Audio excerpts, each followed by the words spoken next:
Hello everyone, I'm Jenny Waldman. I'm the director of 1418 Now, and it's my job to welcome you warmly this evening and to say a few words before we start the main proceedings.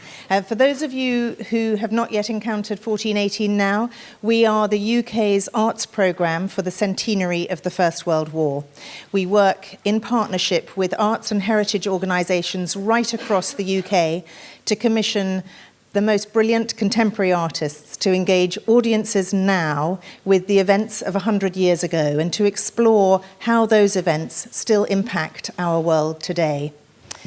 To date, over 30 million people have engaged with our programme through events such as Lights Out on the 4th of August 2014, when we invited everyone in the country to switch out their lights for an hour on the eve of the centenary of the start of the war, through to touring the poppies from the Tower of London to venues across the UK, and to Jeremy Deller's Silent Soldiers on the 1st of July, where soldiers appeared on the streets of England, Wales, Northern Ireland and Scotland, in shopping centres and on railway stations to mark the first day of the Battle of the Somme. This event tonight is part of a series where we dig a little deeper into the themes and commissions that have been created by these artists. And this particular commission is a very, very special one.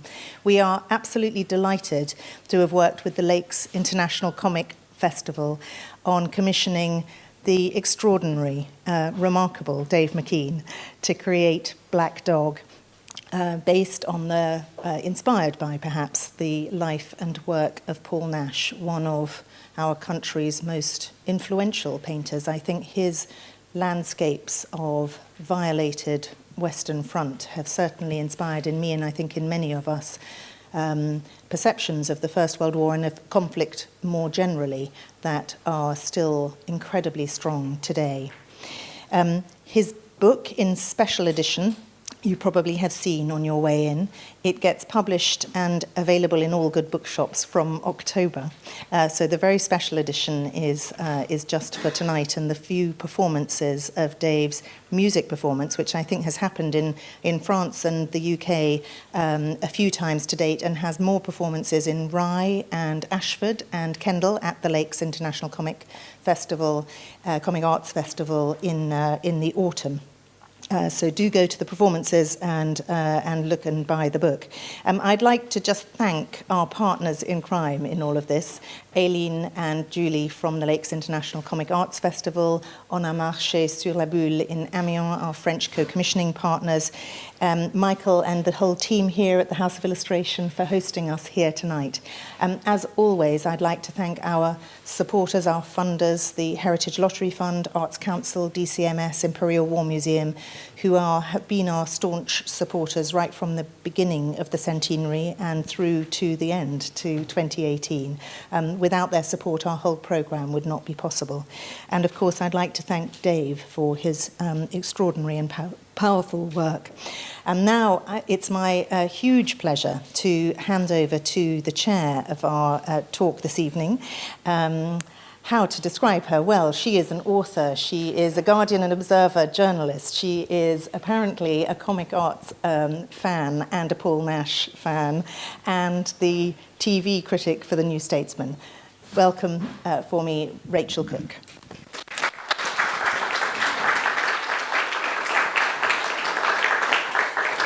Hello, it's nice to see you all here.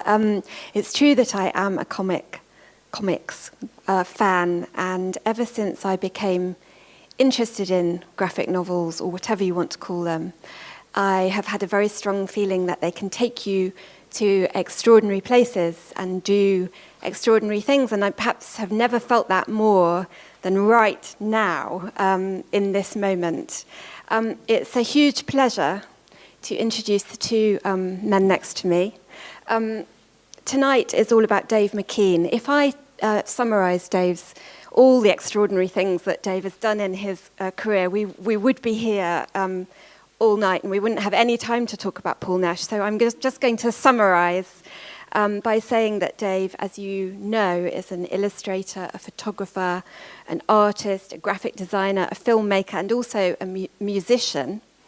And he has collaborated with, among many others, David Armand, Richard Dawkins, and of course Neil Gaiman, for whose celebrated Sandman series he drew the covers. He's the winner of many, many awards, and many of his books are in the Victoria and Albert Museum's collection. And also with me is Richard Slocombe. Richard is one of the people who helped Dave when he embarked on this extraordinary Paul Nash project. Richard is the senior curator of art at the Imperial War Museum, and he's its specialist on British First World War art, poster design, and he has researched, written, and lectured a great deal on all of these. And he most recently co-curated the Peter Kennard retrospective, Unofficial War Artist. Now, although tonight's about Dave, I want to begin with you, Richard. Can you just tell us a bit briefly about Paul Nash and his life? He was the son of a barrister, and it was unexpected, I think, to say the least, that he would end up going to art school. Yes, thank you, Rachel. Yes, I mean, Nash was, as Rachel says, he didn't really exhibit much sort of artistic inclination until he was about 18. He was born in London. He was something of a reluctant Londoner. He always had that affinity with nature that we always associate Nash. He was schooled at St. Paul's, where he was also, there was Eric Kennington, who was an artist and later become an official war artist like Nash himself. But as I say, he was a reluctant Londoner who preferred to spend his time at the family's second home at Ivor Heath in Buckinghamshire. He really did have a rather kind of unusual and quite sort of difficult childhood.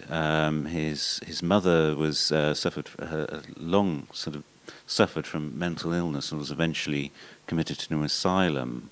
He himself really struggled to find a sort of something he wanted to do. I mean, there was a naval background to his family, but he failed the entry exams to the naval school, and then he pondered thought about becoming an architect. But again, maths were not, like myself, was never his strong suit. So he that was another one that career that fell by the wayside. So really, without showing any artistic inclination, he decided at 18 that that's what he wanted to be, an artist. And his father, as Richard said, was a barrister, but I think was just glad that his son had actually found something he actually wanted to do. And he spent a year at the Slade School of Art. He didn't exactly warm to it. He turned up on his first day wearing a very smart suit and a pair of spats. And he met the school bully, who was C.R.W. Nevinson, who remarked, "Are you an engineer?" Ha ha ha.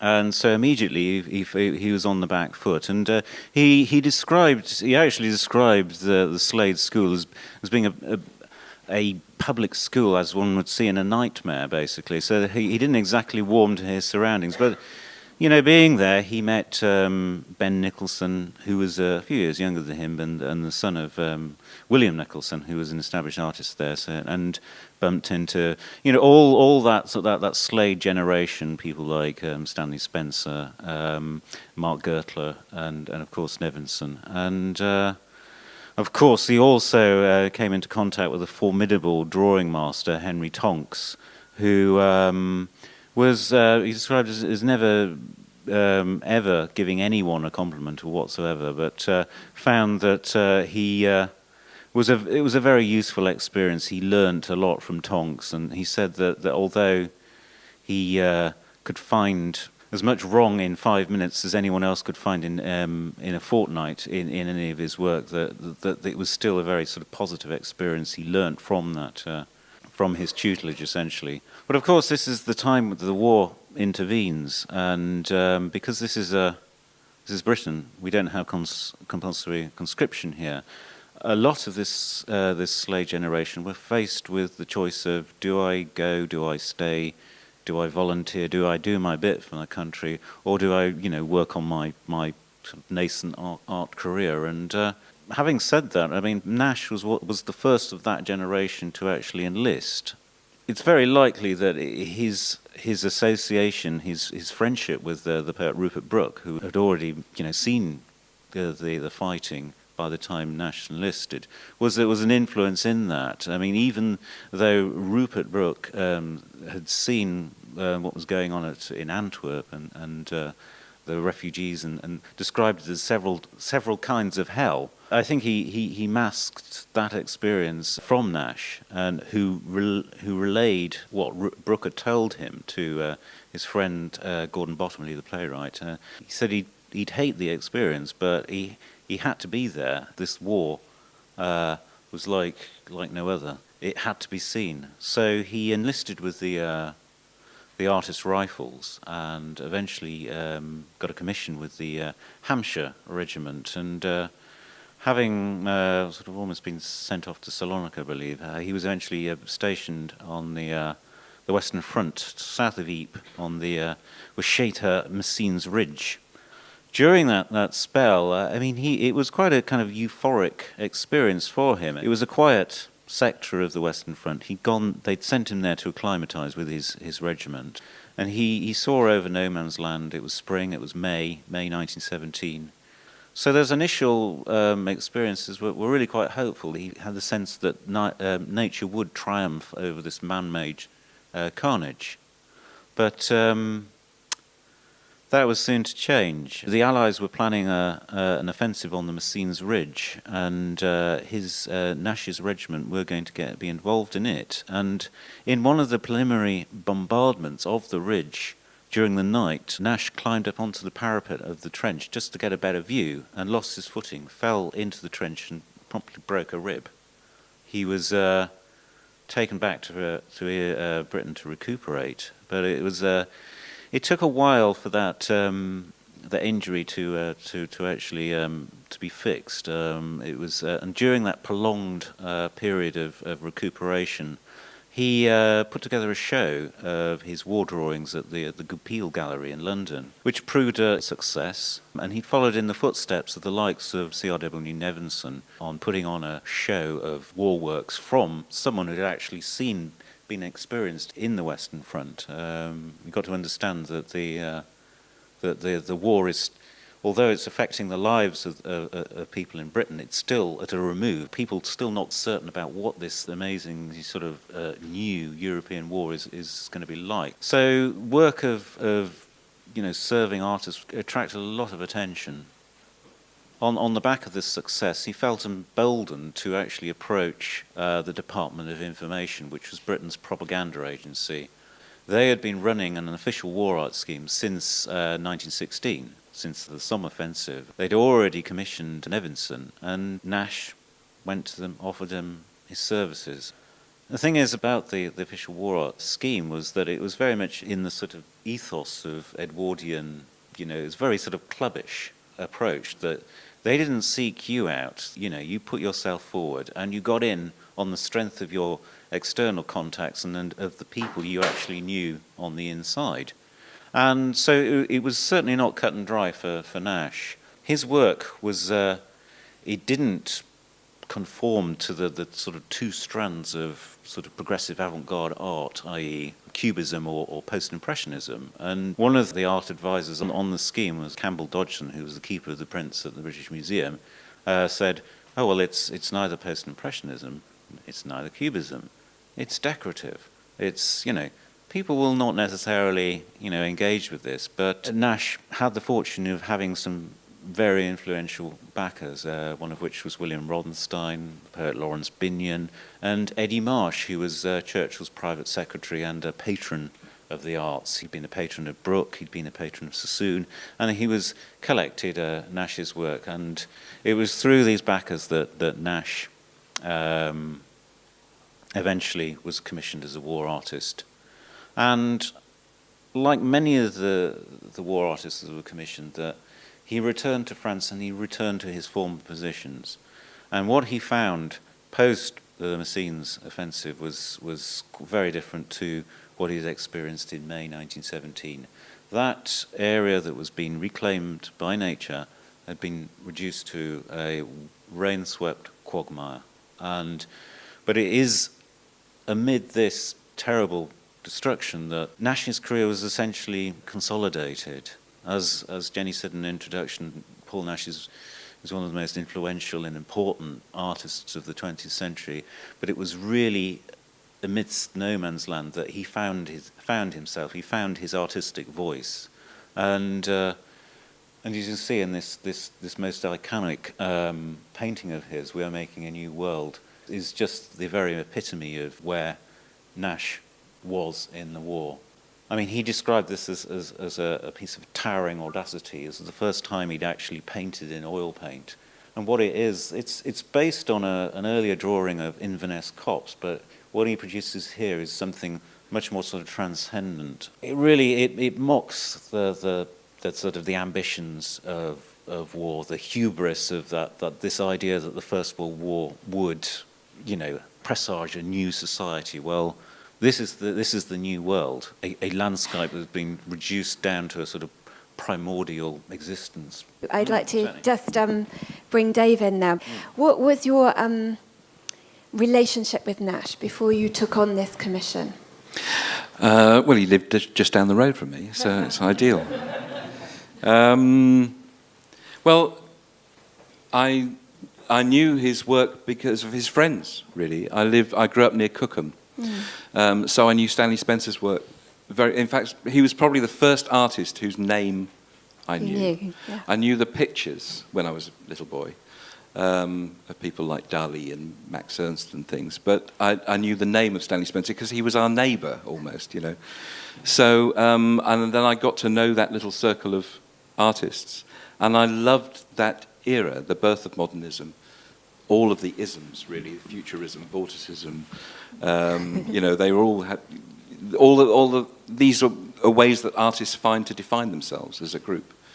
So I loved that period of work. I love the music from that period. It's the birth of cinema, which is my other great love. And I love the films from that era, where you actually see the grammar of film being made, silent films. And the birth of comics, which was my first love. So I really love the era. So I put a few slides here, just sort of background of the sort of things that I have done before that I thought I could bring to this. The brief was something about the First World War. We want a comic, because we haven't done a comic yet, and some sort of performance aspect, which was a bit non-specific, which could have been just me standing in a room showing people the comic. I don't really know what you had in mind for that, but a sort of performance aspect. So I have been doing a lot of paintings inspired by that era anyway, actually inspired by silent cinema, but they're full of the isms of that era, the vorticists and the cubists and everything. And so this is a series of paintings based on various silent films and honorary silent films in Chandelou. And then as far as comics goes, I've done a lot of sort of commercial work. I've worked for DC Comics and things like that. But really the comics that I love are much more personal. And the reason why I love the medium is not for its big demonstrative adventure stories. It's because it's a very private medium. It's very personal. You're not in a big room full of people laughing and shouting at a theatre or a film. It's a private one-to-one relationship with something that has a real visual beauty to it, rather than novel. I love novels as well, but when you turn the page of a comic and the colour hits you, the imagery hits you in the same way that music hits you, it just goes straight in, and the story happens in your mind. You hear the voices being spoken on the page in your mind. It's not like a film. The movement is implied; it's not explicit, but you put it together in your mind. So you have a real conversation with the medium. That's why I love it. So I've been doing a lot of very personal comics. This is a collection of short stories. And they're often about quite abstract ideas, but done in whatever style is appropriate, whatever style best expresses that particular emotion or atmosphere, things like that. All sorts of different styles of work. including documentary, travel, exhibition comics. This is a piece that is a room. The room is a comic. So you walk into the room and the story exploded into the room in different directions, and it's really up to you to piece. There's a little bit of truth in there somewhere. Piece together the truth in the room. So all sorts of experiments like that I thought it would be fun to bring to this project. You moved towards the idea of Nash.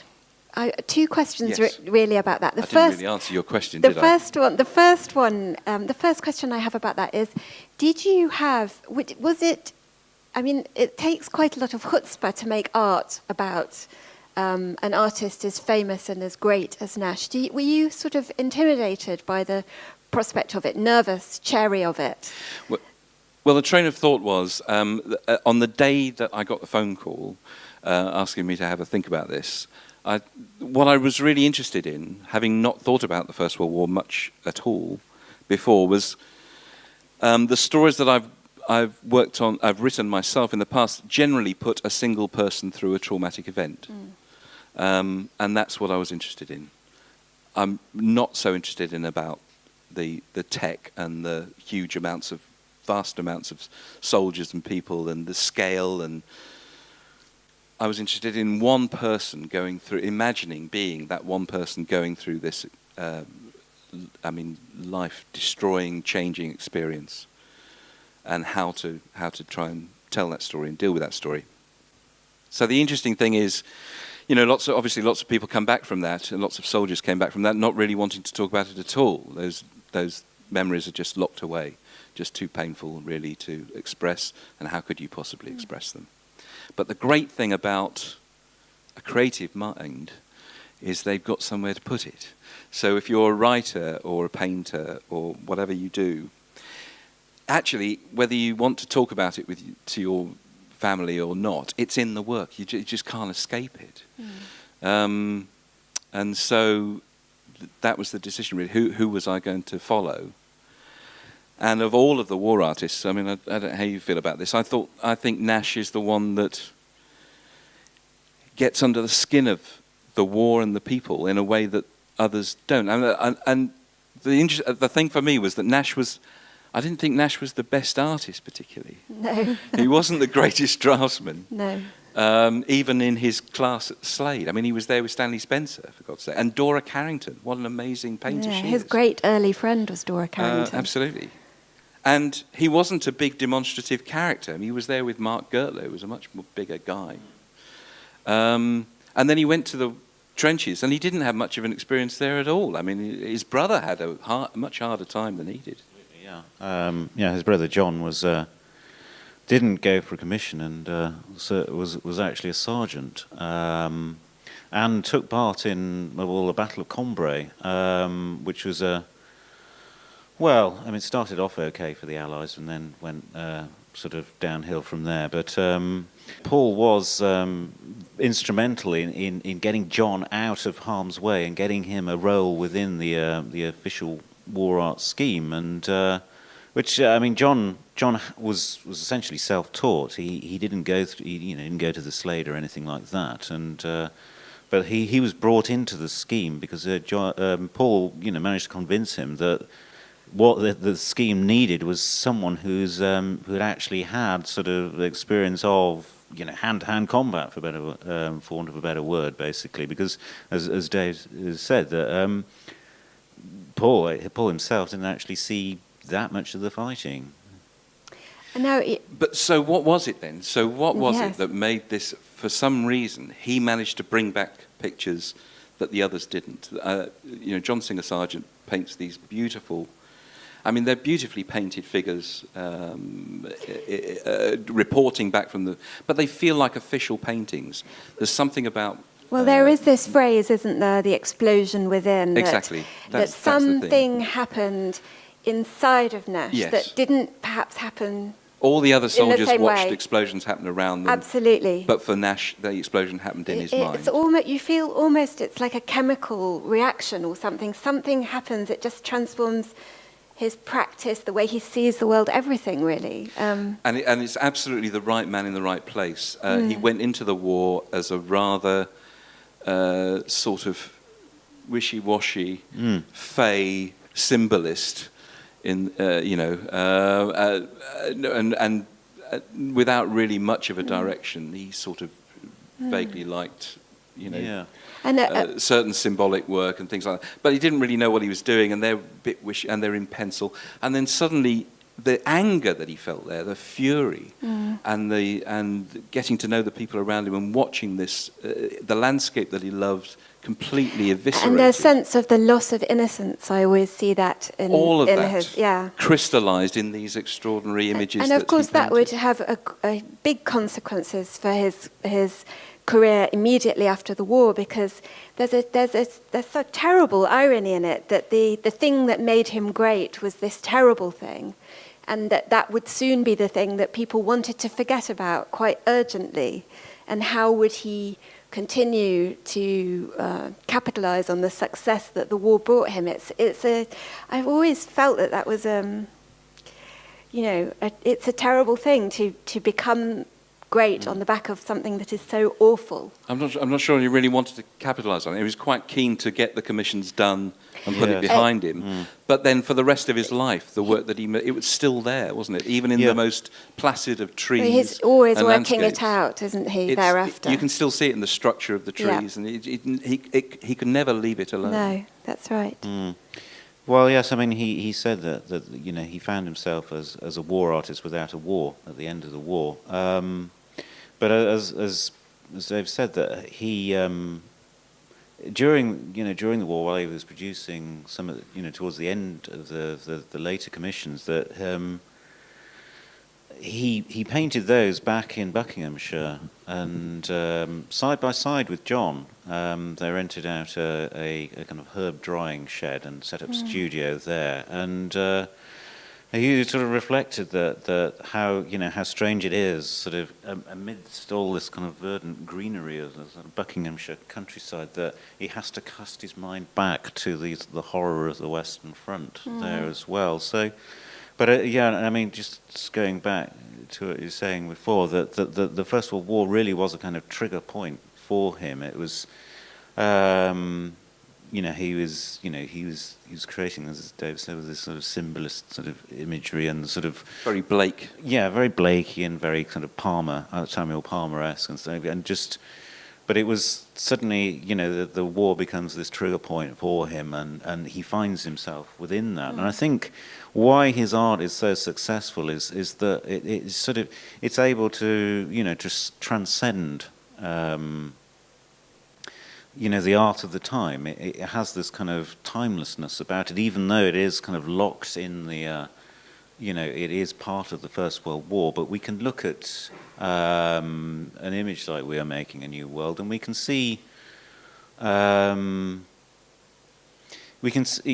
has this power to sort of talk to us on different levels and have meaning at different times throughout the preceding years as well. I mean. During the 1960s, as we sort of went through the 50th anniversary of the First World War, that image has meaning when people were thinking about the sort of threat of a nuclear holocaust. And nowadays we look at it and think about maybe the sort of the threat of environmental disaster and things like that. So it's a painting that on the one hand is intrinsic to the First World War, but has a life beyond that as well. So, Dave, in terms of once you had this idea, how did you? I mean, your book has a very interesting structure. We were talking about it before. It feels to me rhythmical. It goes back and forth, a bit like a sort of tide coming in and out. Tell us a little bit about how you organised Nash's story. It's a series of dreams that you've put down, isn't it? It's told as a series of dreams. I thought that would be an interesting place to meet Nash, really. I couldn't see any point really in doing just an autobiographical book. There's a very good biography by James King, is it? James? Yeah. And then there's a very good book, I've got it here, which is his autobiography, which he never finished. Outline, it's called, isn't it? He wrote a chunk of it and then died, made notes for the rest. So this is a compilation of all of that. He was a really beautiful writer, And he's a Nash. beautiful writer. He's a really excellent good writer. and a great letter writer. Yeah, and a good critic, which is quite unusual. And he wrote great essays as well, and I took inspiration from all of that. Yeah. There's a whole volume of his letters to Gordon Bottomley, Poet and a Painter, I think it's called, which are just fantastic. And beautiful letters to his wife, which are compiled in here. And so I've included a few extra images here, which I'll quickly flash through as a way of trying to explain this. I changed my way of working in the last 2 years, completely inspired by one experience with a theatre company called Wildworks. I took part in Michael Sheen's Passion of Port Talbot project and made a film of it. And then I did another project with them called Wolf's Child. And the way that this company works is Bill Mitchell at Wildworks. They fetch up at a subject. They find themselves at a place or with a story or with a group of people or whatever it is. And they call it growing a show. And I've spent 25 years of my life being in total control of my little life, of the work that I do, of my books and music and films. I try and control every pixel of them. And with Wildworks, I got to know the pleasure of being totally out of control. I'm now addicted to that, really, that adrenaline. So with something like Wildworks, the piece was grown with a group of actors in a wood, and the audience was invited to the wood, and we took them out into the woods and scared them to death for 2 hours. But the whole theme of the piece, which was the animal nature inside us, has been expressed in paintings and drawings and photographs, and the theatre piece itself, and it will be a film. So that immersive thing I was really keen to do with this. So I completely wiped my board of all the work I was supposed to be doing, much to the annoyance of my publishers, and completely spent 6 solid months reading everything I could about Nash and the First World War, and the imagery and the and you went writing to for that see period. Richard. Richard very kindly gave me his time, as did other people working at the Imperial. Every time I had a question, I was able to go to the perfect source. And they brought me war maps and talked me through the Salonika campaign. Fantastic. You had a great phrase that you said earlier, where you were looking at the work and you could smell it. You know, yeah, you absolutely. were really. Richard took me into the bowels of the Imperial War Museum, literally, and showed me the complete collection. Their Nash stash, their stash of Nash. You could really get, I didn't quite touch them, but you could certainly smell the paint. And that was extraordinary. So that has been wonderful, that immersive thing.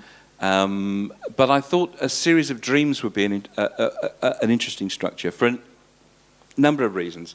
The very first thing Nash talks about in the first paragraph are the first dreams that he remembers as a child.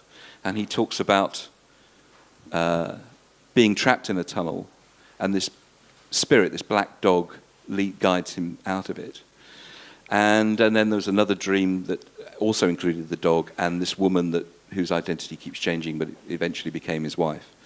So dreams were at his very definition of himself.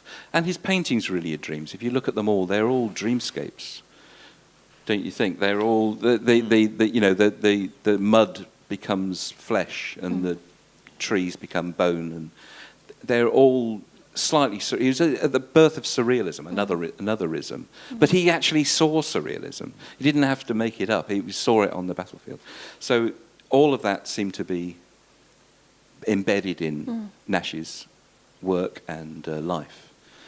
So to have a series of dreams meant that I could have a kind of imaginative conversation with him, really. It wasn't just pure biography. We could kind of talk to each other, really, in this neutral territory in his dreams. And then I had another question which I wanted to answer for myself, really, in this, which was, why didn't he draw people? Why are there no people? Yeah, that's... In the many, and they're notional. In the Menin Road, there's a couple of characters scuttling. I mean, there might as well be cockroaches. A couple of characters scuttling along the road. They're almost apologetic. And why didn't he draw people? I wanted to know for myself, or if he wouldn't tell me in his book or in his letters, I wanted to decide for myself why he didn't draw people. So the book is kind of And were you reaching able that to answer. answer that question? In the book, I decided there were a number of things, reasons why, and it was about not wanting to be so specific. I wrote in a line for him, which was, "What I want to paint has lived far longer than 70 years and 10. It's sort of eternal," and he wanted his war images to be as relevant now, which they are, as in the First World War. But there are lots of people in your book. Yes, so I put them all in the Dreams. Right. See, if I was just doing a book about his work, really, I would feel obliged to leave them all out. Yes. And I wanted to have all of those conversations there, the conversations that he had with his brother, the conversations that I imagined he would have with his soldier compatriots. There's a beautiful letter in here, which I reminded myself of on the train, where he almost starts to tell his wife about the deaths that he's seen, and just pulls back, and he says, I can't write about Billy, and then he sort of diverts, so I've taken that one line and made a whole chapter out of that. In fact, the whole end of the book is about that one line, where he doesn't want to talk about Billy, and I took it that he didn't want to paint Billy either. Can we just talk briefly about the meeting that he has with his brother? Because I think that's in a way, that was the heart of the book for me. He has this extraordinary encounter with John. He doesn't know how he is, hasn't seen him for a long time, and then they meet up, and you've drawn all of that out. It's very beautiful. It's very touching without ever being sentimental. Good. Just tell me a little bit about how you went about that. And for people that don't know, a little bit about that meeting. Well, I knew that he met his brother once at Ypres, but I couldn't find any record really of what they talked about. I mean, so I used that meeting, knowing that they did meet, as a way of having a much broader conversation about the state of things in the war and life in the trench and life. What would get them through, and what I imagine. Again, this ties into why he didn't want to draw people. It's the distractions, an artist's eye. No matter where you are, you can't help but notice that bit of texture or that color combination over there, or those compositional lines, or those distractions are there all the time. You can't help but think that way, and that's and I did read a bit of in one of Nash's letters that helped him. So I gave those words to his brother. Looking at the little details of life, and I started every chapter with a tiny detail of a little bit of moss growing, or the way liquid falls in the mud, and those are the little details that you focus on as a creative mind, to take you away just for those times away from the Perhaps you could show us some images from the book, because a lot of people won't have seen it yet. And the very last thing I was going to say about sort of leading up to this was the performance aspect. So I've been doing performance work as well, writing stories, making films, and creating sort of performance works out of them. This was for the Sydney Opera House, a piece called 9 Lives. So I think that's why immediately I thought that we've got to make some sort of performance out of this. So in writing it and structuring it, and the syncopation of it you mentioned, and the feeling of it being like a suite, was immediate. Yes. It had to be there at the start. I didn't know necessarily how it was going to pan out, and it turned into a suite of songs and with narration as well. But that was the structure of it, and so I've done a variety of musical and artistic collaborations. So that was the background. So finally, the book just included a spread from each chapter, really, to go through Let's it. just wander through it. Is that fair? Yes. So that's the cover, including his grave, which was the final perfect note for this. It seemed this whole project has been the perfect thing for me, the right thing at the right time. it sort of brought a lot of things I was thinking about, a lot of ways of working, and it was the perfect opportunity. And lovely coincidences have happened all the way through. The fact that Nash lived in Rye, which is where I live, and Gordon Bottomley's in the Lake District, so that was our perfect synchronicity there. It just kept on happening, and right at the end, I decided to visit his grave in Slough, which is very close to where I grew up. And I'd put bird imagery all the way through this for various reasons, and there's a little bird, a little falcon sitting on the grave, looking at him. And it says, and I've structured it as a series of dreams, and had no idea that it says, born in London in May, fell asleep July 11th, 1946. Perfect. I couldn't have written it. These are just a series of spreads from the book. Obviously focusing on his experience in the war, but I felt you needed to know a little bit about the boy leading up to the man. This is his invalid mother here. So this is a dream about the black dog leading him out to talk to his mother. She looks like she's made of wood, is what I thought when I read that. Oh, interesting. Okay, yeah. Which seemed that's perfect. deliberate. Good reading. But her depression, which became illness, really, I think was in both the sons. I think they both felt haunted by that and felt that it was in their blood, as it were, and worried all the time that their experiences in the war and whatever would push them into a similar place. Yeah, I absolutely. There was, there is a kind of restlessness about both of the Nash brothers, that they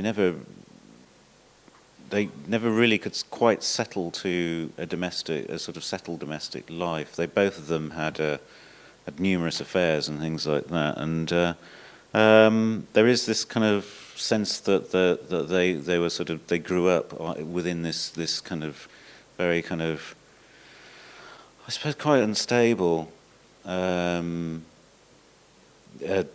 domestic situation. I mean, there's the story that when they were children, they would be playing, and the mother would just be sort of lost, absent, to the point that the room would darken where they were playing, and eventually she'd sort of rouse herself out and get the place properly lit up and things like that. So, and his father was quite distant. Yes, yeah. And disapproved of Nash's wife, and disapproved of... No, I'm not sure he disapproved of his wife. He refused to call her by her pet name. That was the one thing. The one thing in his life that he took an absolute stand on. He was not call her Bunty or whatever her pet name was, and refused to do it. That's the only thing he ever knew him to take a firm stand on. But the grandfather was, I think, a much closer to. Yeah.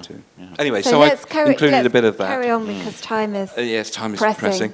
And then I wanted to have a little bit about his just love of nature and which began in his childhood, playing in the woods, playing at Ivor Heath with his brother, and seeing spirits in the trees. And I suppose these particular images kind of echo Nash's interesting collage and found bits and pieces. Is that right? They do. I mean, again, it's daunting. You may not have known that at the time. It's daunting to take on another person's work, and I certainly don't want to just do pastiche Nash. No. But you're hinting at it. But I wanted, obviously, they're informed by Nash's things, but also, I'm in his dreams here, and I know how much of what I imagine I managed to get onto the page. It's quite a small proportion, and I'm sure, and most of my artist friends are the same. We all have grand dreams, and the next painting is going to be the ultimate thing, the best painting anybody's ever done in the world, and then it meets reality rather sadly by the end of the day, and we all have those dreams. So I was imagining how his work would develop and how the sorts of things he might be thinking. The abstraction that he never quite achieved completely, but I'm sure it was there, the symbolism, all of these things. So I was quite happy to hint at that stuff in the chapters as well. And then there's sort of, comic-heavy chapters. This is a conversation, an imagined conversation in the Café Royal, which was a common meeting place for them all, wasn't it? And his little circle of friends discussing the war, of which the most important thing, now that the war started, was how's it going to affect the art world, the art prices. So Because they're young and they're a bit self-obsessed. Completely. And this is all going to be over by Christmas anyway, so what we're worried about. A chapter about his wedding, which was certainly a strange thing. It happened in 1914, after the war had started. He married Margaret in a peculiar set of circumstances. And the first Zeppelin came over at that time, and he saw it come over, and writes vividly about the image that he saw. So I turned it into a sort of coelacanth coming over. Again, it's a really, little bit Fritz Lang as well. It could be a bit Fritz Lang, a bit Metropolis. But in a lot of Nash's writing, he anthropomorphized things all the time. He saw creatures in the trees and had this wonderful surreal imagination. I thought I had to do something with that, so that's that one. And then a little bit about the relationship with his father and his grandfather, which turned into a game of chess. I imagined him as the pawn and his father as the king, manoeuvring around each other all on the board all the time. So that became a song. So as I was writing it, it ended up as a piece of poetry that became a song. Nash would write little pieces of poetry, and certainly in his early work, he would write little, again inspired by Blake, I think, really, little verses all the time. So it seemed again to chime. On board ship, finally getting his commission. He was training for 2 years, wasn't he? It wasn't until 1917 actually that he went 17. Out. He writes beautifully in here about the trip from Southampton docks over to Ypres and the mist and the mundanities of life. So that went into this chapter. The Salonika sequence I wanted in there, even though he never went. He actually got measles. He had a very strange war experience. He managed to tiptoe through the minefield of the First World War by getting measles and things like this, and then falling over and cracking his rib. And so he got the commission to go to Salonika, as far as I know, and then got measles and didn't go, and he would have died because he was an officer. All the officers died. So I wanted it there because I felt that the guilt of having not gone was very important to him and played on his mind and just added to his anger, really. So I ended up writing a sequence where the doctor is the black dog. The black dog keeps changing identity all the time. The black dog is this sort of spirit who he himself introduces in his book, but I changed the character of the black dog all the way as just a feeling of sometimes he's pushing him, sometimes he's explaining, sometimes he's a friend, sometimes he's a dangerous spirit, but he's just an ever-present spirit. And he's there really. I thought he was important because he relates to my father, actually. I talked a bit about this a bit. My father died when I was very young. He drew, and I got what ability I have to draw from him. But ever since he died when I was 12, ever since then I just felt that spirit of time passing and death around all the time. And it doesn't personify itself as a black dog like it does in here, but it's been there my whole life. So I ended up having the black dog being that spirit for Nash, really. So he's the doctor in this, and he explains what would have happened to him had he gone to Salonika. A lot of the war was simply waiting and boredom. So this is a chapter about the waiting and the little details. And there's a sequence of abstraction going down on the left, and the mundanities of trench life, getting breakfast ready and cleaning weapons and stuff going on the right. Because this is very much about him noticing the little green shoots coming through in spring, the little details, the butterflies that were in the air, all of those things that kept him sane, really. And at the end, imagining this wave of nature poised just out of reach, just out of reach. At some point, we're all going to go home. This is all going to be over. We've got to pull our bodies and our lives and our minds together and get on with life. But nature is poised there, waiting to just wash over everything and return life back to this desiccated, exploded landscape. So that's what that chapter's about. This is a chapter about Eric Kennington. I'm glad you mentioned Eric Kennington. He was a school friend of Nash's, who had everything, as far as I can tell. Nash was not. He didn't find drawing easy. He didn't find life particularly easy. But Eric Kennington, all the girls loved him.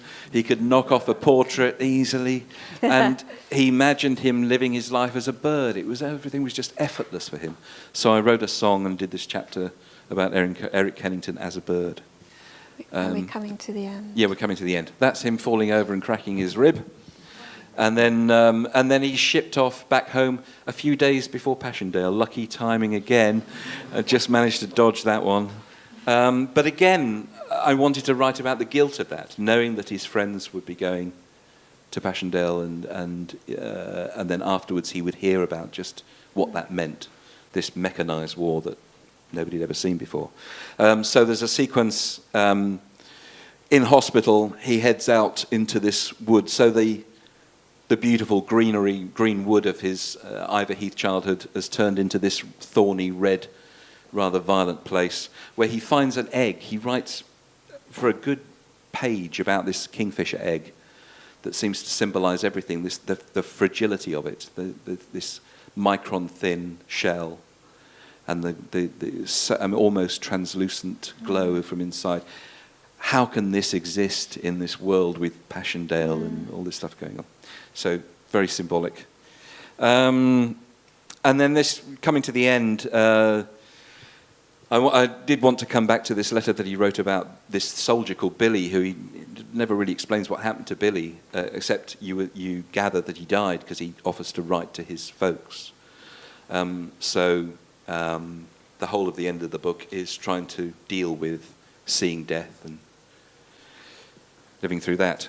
This is the sequence talking to his brother, where they exchange views, and Nash tells him that this is really this is the worst thing for him, getting to know these soldiers around him, these young men around him, and in the moment where their eyes meet, there's just this connection, this spark of life, he says, and then afterwards he knows that they're probably going to die, and trying to deal with that, and that's the point at which he decides he just doesn't want to draw people. He can't really deal with the people. He can deal with the landscape, and he can turn the landscape into flesh and bone and blood, but he doesn't want to deal with individual people. And then towards the end, I stayed with his story for a few years after, just a couple of years after. He moved to my area, to Dymchurch, and then to Rye. He was a war artist without a war, as you say.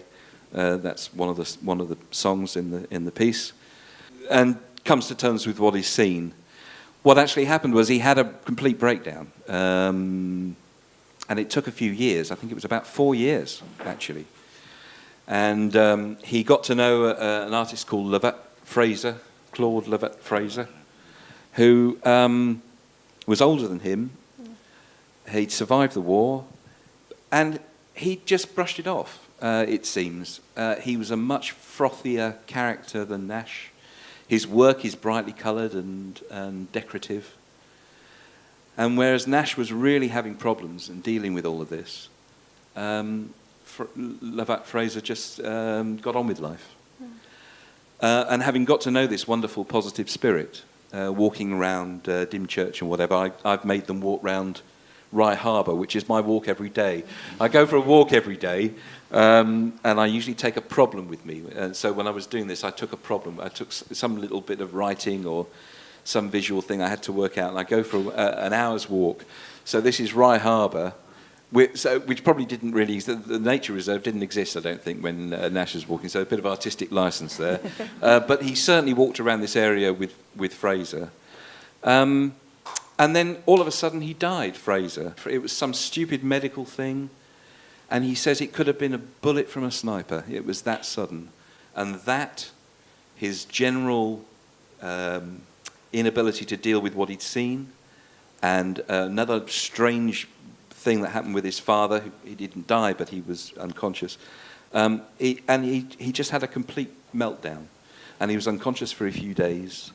And I imagined the long dream that happened during those days that he was unconscious completely. And so the first thing is I imagined that this was probably the time where he would either leave the dog alone behind, or the dog would leave him behind. So this is the page with either the dog is vomiting him up, or he's sloughing off the dog, but they're separating at this point. And he says he spent this final dream. After this, the dreams work themselves out on canvas. You know, he manages to put them all on canvas.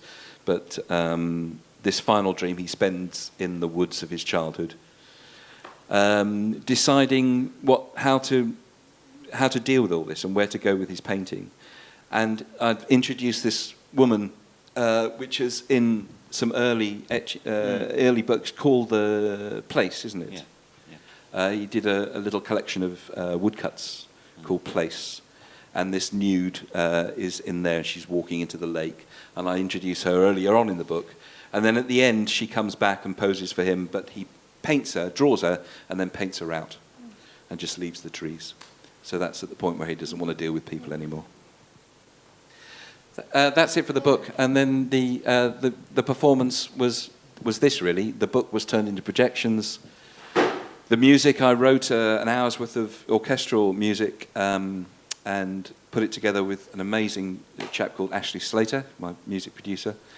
And then this guy, who I'd worked with many times before, Matthew Sharp, world-class soloist and bass baritone singer, and I knew what he could do. So I got him on board early on because I had a feeling he would be right for it, and he's so right for it. So he sings the songs, plays the cello lead, I do the narration, my wife plays the violin, and that's the show. And there will be a CD at some point. Yeah, and I think there is a little bit on YouTube if you want to see it. There's about 5 minutes that you can watch, and it is wonderful. Now, we're running slightly late, so I think I only have time for maybe 1 or 2 questions. So if you have a question, stick your hand up. No, fine. Pub. Yes. I just wondered if you could maybe show us what's next to you. Oh, yeah. So, happen to have a couple of pages. So that's one of the Southampton pages. My pages are getting bigger as my eyesight gets worse.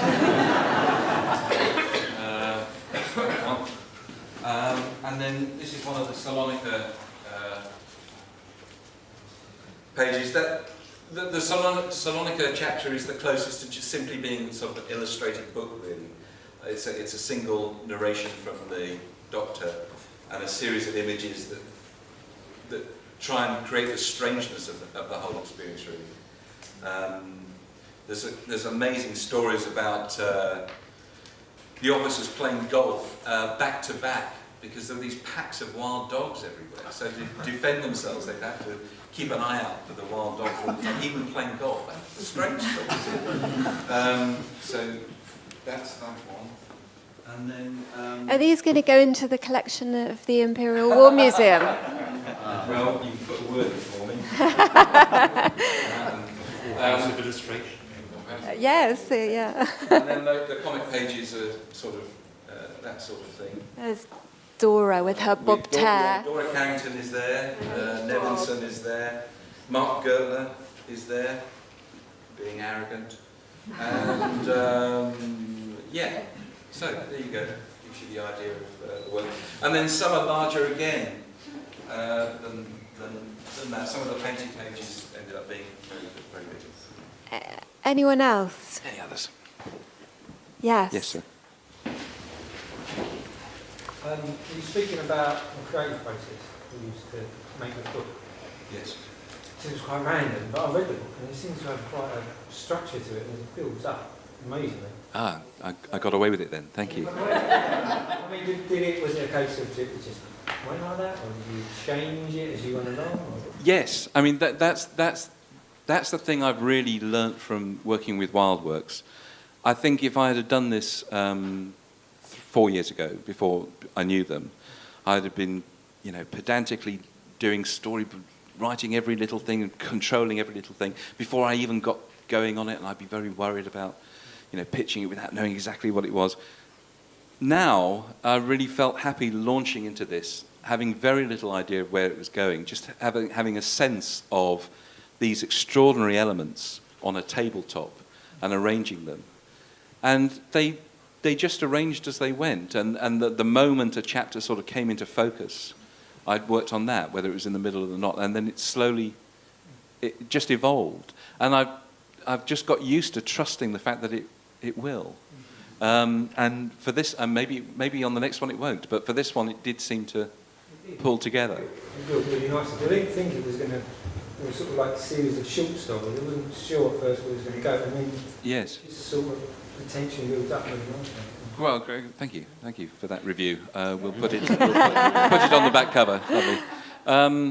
But the things that really gave it cohesion for me, that happened at the end. There's a little callback sequence. There's a page where we see Billy gets shot, and then after that. There's a little callback that happens silently as he's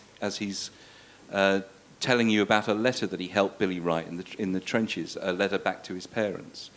That all happened about 3 weeks before I was due to finish the thing, and it was not part of my initial plan or the précis that I sent to 1418. It just occurred as I was walking around Rye Harbour.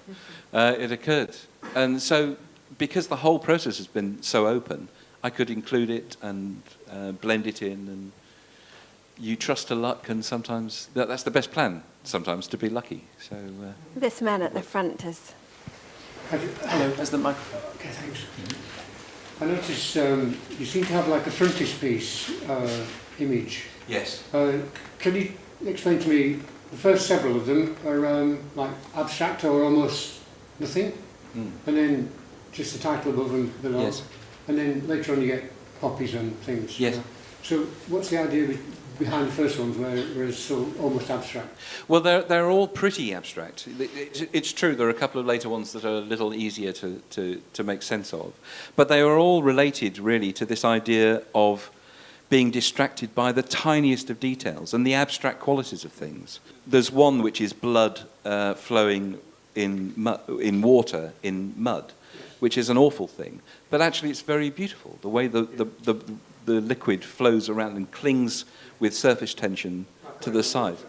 You know what I mean? Like engine oil and water? Completely. So it has a real beauty to it. And I went to visit a trench, a First World War trench that's been built. I bet you know the guy who did it.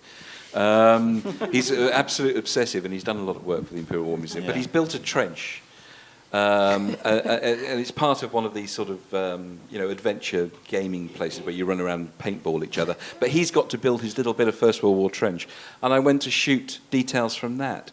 And it's not the big trench that's interesting. It's where the metal pushes through the sandbag, or where the bit of splintered wood doesn't fit and creates a shadow with the sun coming. You start to see these beautiful shapes. And I believe that's what would keep a mind like Nash and his brother sane in these circumstances. Okay, I think we are going to have to end, aren't we? Because, there are rules. But I just want to thank you. I just want to thank you all for coming, and you've been very attentive audience, good listening, and good talking from Dave and Richard, so perhaps you'd all give them a round of applause. Thank you. Thank you.